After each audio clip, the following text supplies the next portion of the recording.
Number 1। Guys, Mahabharat में दिया गया एक ऐसा श्राप जिसकी वजह से आज हमें कलयुग में रहना पड़ रहा है। जी हाँ गाइस, त्रेता युग में श्रृंगी नाम के एक ऋषि ने अर्जुन के नाती और अभिमन्यु के पुत्र राजा परीक्षित को श्राप दिया था कि तुम्हारी मृत्यु तक्षक नाग के डसने से होगी।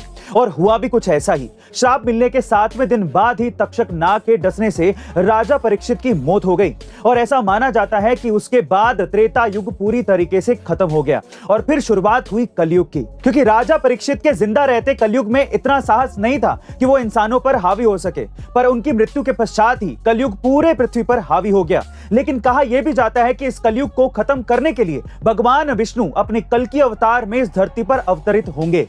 वैसे गाइस, भगवान विष्णु का कल्कि अवतार कौन से नंबर का अवतार है, क्या आप ये बता सकते हैं? और अगर हाँ, तो कमेंट सेक्शन में लिखना मत भूलिएगा। Fact number 2।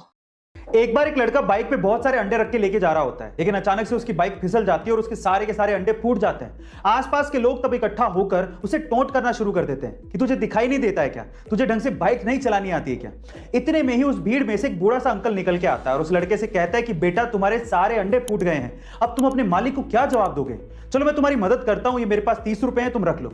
उस बूढ़े अंकल को देखकर आसपास के बाकी लोग भी उस लड़के की मदद करने को आगे आते हैं और थोड़ा थोड़ा पैसा देते हैं। इतने में उसके पास अंडे जितने फूटे थे उतने पैसे इकट्ठे हो जाते हैं और वो बाइक पे तब जाने वाला होता है। इतने में ही पीछे से कुछ लोग उसको बोलते हैं कि तुम बहुत लकी हो, अगर वो बूढ़ा अंकल ना होता तो तुम्हारा आज क्या होता? तो फिर वो लड़का जो कहता है वो आप लोगों को सुनना चाहिए। वो लड़का कहता है कि वो बूढ़ा अंकल ही मेरा मालिक था। गाइस, आपको इस कहानी में क्या समझ में आया कमेंट सेक्शन में जरूर लिखिएगा और ऐसे अमेजिंग वीडियोस के लिए शेयर, सब्सक्राइब एंड लाइक। मिलता है अगली वीडियो में।